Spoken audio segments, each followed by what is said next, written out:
Dear Kuya Rex, itago mo na lang ako sa pangalang Dave. Ako ay isang 27 years old, galing ako sa Bulacan. Isa akong young professional dito sa Maynila.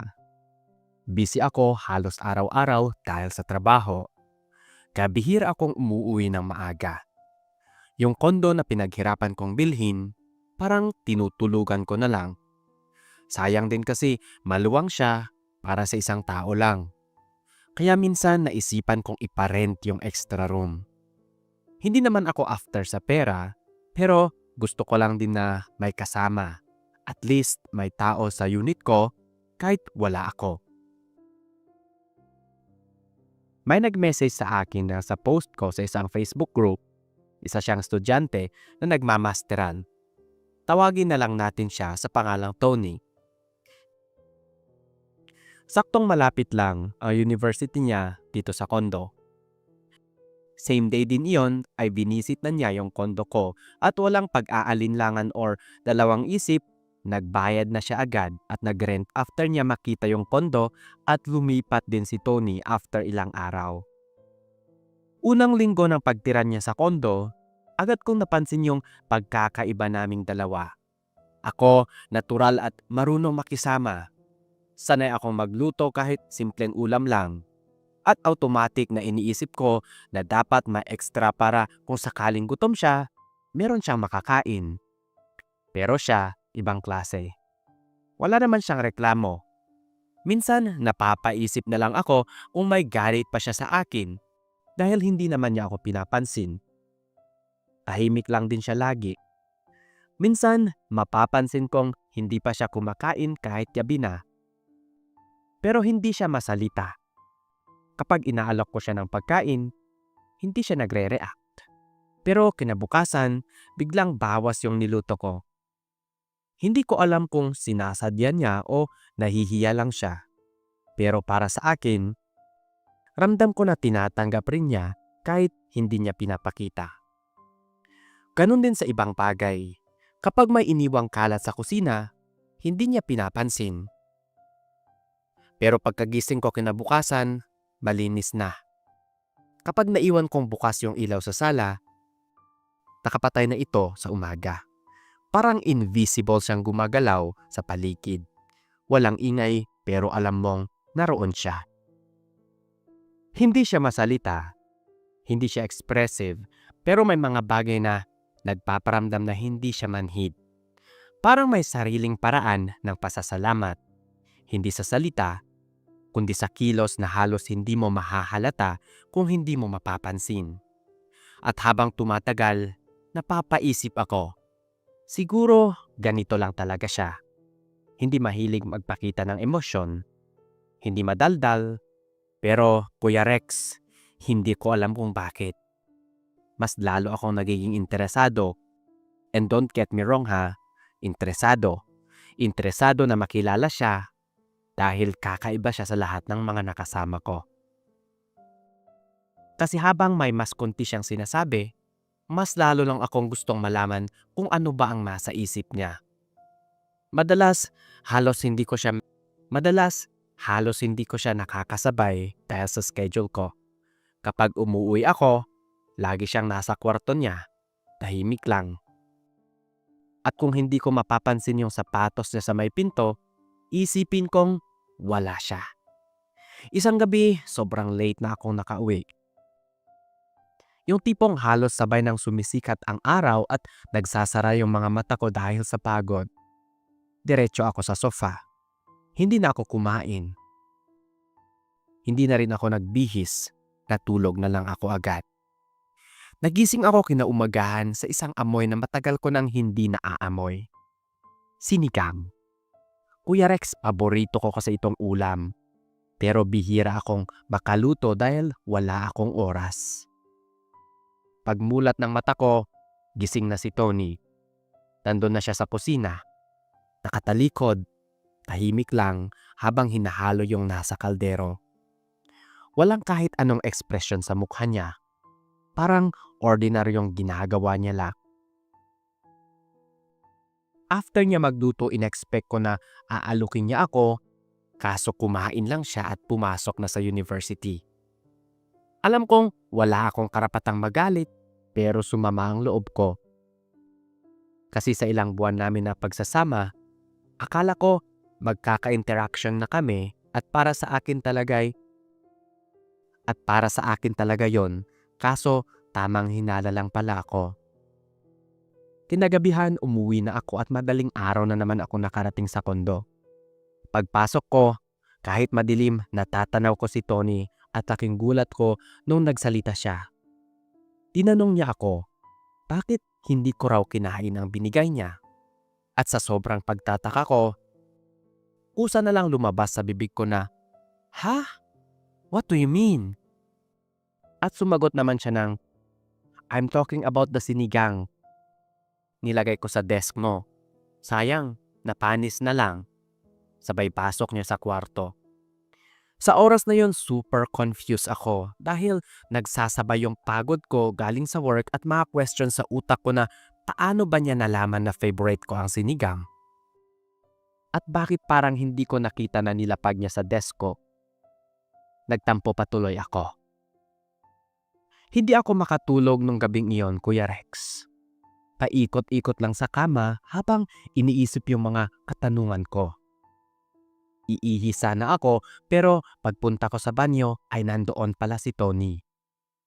Kaya sabi ko sa kanya, sorry pala kanina. Hindi ko alam na nilapag mo pala sa desk ko yung pagkain." Hindi niya ako pinansin. Paalis na sana siya pero hinablot ko ang kamay niya at hindi ko alam kung saan ko kinuha yung lakas ng loob, pero sa sobrang lapit namin, ramdam ko yung init ng hininga niya.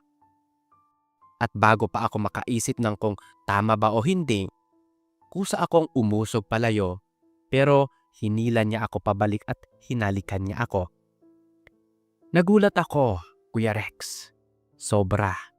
Nanlaki yung aking mga mata at nagsimula ng kumabog ang aking dibdib. Kasi ilang buwan kaming halos hindi nag-uusap. Halos invisible sa kondo. Pero sa halik na iyon, parang lahat ng iniwas niyang salita, doon niya ibinuhos lahat. At ang mas nakakapagtataka, hindi ako umatras. Kahit gulat ako, kahit litong-lito ako, hindi ko pinigilan. Akala ko hanggang doon lang talaga. Isang halik, tapos na. Pero hindi, Kuya Rex. Dahil pagkatapos ng unang halik na iyon, hindi ko na siya binitiwan at hindi rin siya umatras. Nagpatuloy kami. Mabagal sa una, parang pareho kaming nagdadalawang isip kung tama ba yung ginagawa namin. Pero habang tumatagal, mas lalong lumalalim, mas nagiging matapang. Parang lahat ng buwan na pananahimik namin, doon lahat bumuhos. Hindi ko alam kung ako ba ang humila sa kanya papasok sa kwarto ko o siya ang nag-udyok, basta ang malinaw, wala kaming pakialam kung anong nangyayari sa susunod. Ang alam lang namin, pareho namin gustong ipagpatuloy yung sandaling iyon. Kuya Rex, doon na nangyari. Hindi na kami nakapagpigil ng gabing iyon. Walang salita at walang usapan na nangyari. Puro kilos lang at init ng katawan. Para kaming dalawang taong matagal nang nagpipigil. Tapos bigla na lang sumabog. Kinabukasan wala na siya sa tabi ko. Pagmulat ko ng mata ko, parang ang bilis na lang na nawala ang lahat. Pinipilit kong kumbinsin ang sarili ko na baka panaginip lang ang nangyari. Pero hindi eh. Ibang-iba yung emosyon na naramdaman ko kagabi. Masyadong totoo para sabihing ilusyon lang. Aaminin ko, Kuya Rex, yon ang unang beses ko. First time kong makipag-mate at hindi ko aakalaing mangyayari palalo sa kapwa ko lalaki. Hindi naman ako into boys. Hindi ko rin inisip na darating ako sa ganitong sitwasyon. Pero nung gabing iyon, nung hinalikan niya ako, hindi ko nagawang pigilan. Kahit litong-lito ako, May parte sa akin na umaamin na matagal ko na ring hinahanap yung ganoong klaseng koneksyon. At sa hindi inaasahang paraan, siya pa ang nagbigay nun sa akin. Akala ko pagkatapos ng gabing iyon, magbabago na ang lahat. Iniisip ko na baka mas magiging malapit na kami. Na baka yun na ang simula ng isang bagay na matagal ko nang hinahanap. Pero nagkamali ako, Kuya Rex. Para sa kanya, parang wala lang ang nangyari. Hindi siya nagbago. Tahimik pa rin tulad ng dati. Hindi ako kinausap. Hindi ako tinitingnan ng matagal. Parang ilusyon lang lahat ng pinagsaluhan namin. At ako lang ang naglalagay. At ako lang ang naglalagay ng kahulugan. Araw-araw akong umaasang may marinig akong kahit anong salita mula sa kanya. Kahit maliit na senyales na ramdam din niya yung nararamdaman ko. Pero wala, Kuya Rex. Hanggang isang araw pag uwi ko mula sa trabaho, nadatnan ko na lang ang kondo na mas tahimik kaysa dati. Pumasok ako sa kwarto niya at doon ko napansin. Wala na siyang gamit. Wala na siyang mga libro, wala nang mga bag o kahit anong gamit meron siya. Wala lahat. Pati siya. At sa gitna ng katahimikan, doon ko naramdaman yung bigat na iniwan niya. Hindi ko alam kung saan siya nagpunta. Hindi ko alam kung bakit siya umalis nang walang paalam. Pero ang sigurado, hindi na siya babalik. Sinubukan kong i-contact siya sa kanyang messenger, pero wala na siyang reply. 5 hours na palang nakakaraan, simula nang nag-online siya gamit ang kanyang account sa Facebook. At doon ko lalong napagtanto, minsan kahit anong pilit mong intindihin ang isang tao, hindi mo pa rin malalaman kung ano ba talaga ang nasa loob niya. Nakakatawa. Never kong inisip na magkakagusto ako sa lalaki. Pero bakit sa kanya pa? At sa taong tahimik, malayo, doon ako napaliw. Pinakamasakit pa sa lahat ay kung paano nagsimula ang lahat. Kaya ko nga pinarent yung kondo ay para mabawasan yung emptiness sa lugar na yon. Para may kasama. Para maramdaman kong hindi ako nag-iisa. Akala ko sa presensya niya ay unti-unti kong mapupunan ang kakulangan na matagal ko nang dinadala. Pero hindi pala ganun kadali, Kuya Rex. Dahil nung umalis siya, mas lalo lang lumaki yung espasyo. Mas lumawak yung katahimikan at hanggang ngayon, kahit ilang taon na ang lumilipas mula ng gabi na yon, ramdam ko pa rin yung emptiness na iniwan niya. Hindi lang sa kondo, kundi pati sa puso ko. Hindi ko pa rin lubos na maintindihan kung ano ba talaga ang nangyari sa amin, kung bakit siya nagstay sa tabi ko nung gabing iyon, kung bakit niya ako hinalikan, at kung bakit siya umalis na parang wala kahit anong nangyari. At minsan kahit simpleng amoy lang ng sinigang, bumabalik ang lahat. Doon ako mas naguguluhan kasi paano niya nalaman na yun yung paborito ko at bakit sa lahat ng bagay na pwede niyang ipakita, doon pa siya nag-effort. Hanggang ngayon, wala akong sagot. Kaya siguro mahirap. Kasi hindi lang sa kondo ang naiwan niyang empty, pati rin ako. Sobrang namimiss ko na yung taong yon, Kuya Rex. Kung siguro magkita kami ulit, mas maipaparamdam ko pa sa kanya o mas maipapakita ko yung tunay kong nararamdaman. At hanggang ngayon, nangangarap pa rin ako na siguro sa isang araw, bigla ko siyang mamimit. O bigla ko siyang makikita o mabubundol parang sa isang pelikula. Pero hanggang pangarap lang, Kuya Rex. Hanggang dito na lang at maraming salamat sa pagbasa sa aking mahabang kwento ng unang karanasan at pag-ibig. Sa ating mga solid listeners, kung gusto niyo magpadala ng inyong mga liham, kasaysayan sa pag-ibig, mga sikretong nais niyong ipahagi sa amin, Mag-message lang kayo sa aming official Facebook page at sa aming mga Gmail na nakapin sa ating comment section sa video na ito. Maraming salamat, Dave, sa pagbabahagi ng iyong liham kasaysayan ng pag-ibig dito sa ating channel. Ang asahan mong ang mga comments namin sa iyo ay makakatulong sa iyong mabilis na paghilom. Sa ating mga solid listeners, kung gusto niyo magpadala ng tugon para kay Dave, pwede kayong mag-send ng mga comments ninyo sa ating comment section. Laking tulong po ito para sa kanya. Maraming salamat at ako si Kuya Rex. At ito ang Pinoy Secret Diaries. Paano naman ako nahulog na nga sa'yo? Binitawan mo lang ba ako ng ganoon lang? Paano naman ako naghintay ng matagal sa'yo? Wala ba talagang halaga sa'yo? Lahat ng iyon, ano na ang dapat kong gawin? Sinasadya mo ba ang lahat ng ito? O gusto mo lang ba akong saktan? Pagkatapos kong magbigay ng tulong at talaga, ano bang tingin mo sa akin? Isa ba akong alipin ng puso mo? Wala ka bang konsiderasyon? Anong nangyari?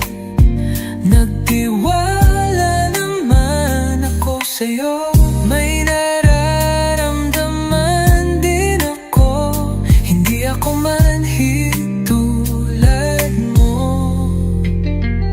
Alam kong sanay ka nang bitawan ang mga tulad ko. Papalayo na ba ako? Paano naman ako nahulog na nga sa'yo?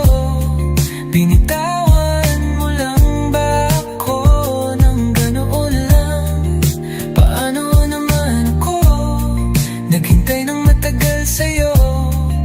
Wala ba talagang halaga sa'yo? Lahat ng iyon, ano na ang dapat kong gawin?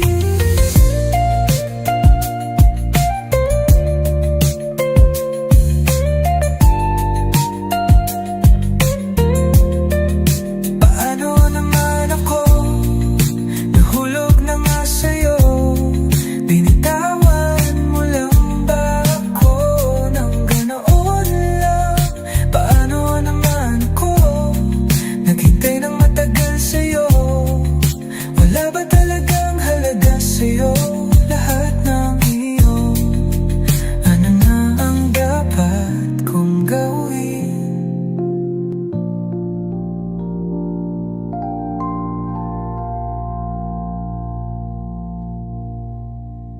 Paano naman ako nahulog na nga sa'yo? Binitawan mo lang ba ako ng ganoon lang? Paano naman ako naghintay ng matagal sa'yo? Wala ba talagang halaga sa'yo? Lahat ng iyon, ano na ang dapat kong gawin? Sinasadya mo ba ang lahat ng ito? O gusto mo lang ba akong saktan? Pagkatapos kong magbigay ng tulong at talaga, ano bang tingin mo sa akin? Isa ba akong alipin ng puso mo? Wala ka bang konsiderasyon? Anong nangyari? Nagtiwala naman ako sa'yo. May nararamdaman din ako, hindi ako manhid tulad mo. Alam kong sanay ka nang bitawan ang mga tulad ko. Papalayo na ba ako? Paano naman ako nahulog na nga sa'yo? Binitawan mo lang ba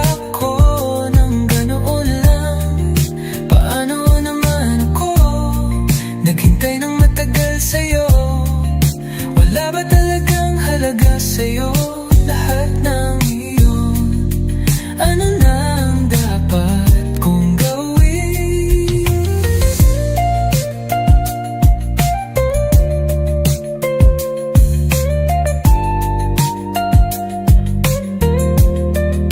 Paano naman ako? Nahulog na nga sa'yo. Binitawan mo lang ba ako ng ganoon lang? Paano naman ako? Naghintay ng matagal sa'yo. Wala ba talagang halaga sa'yo?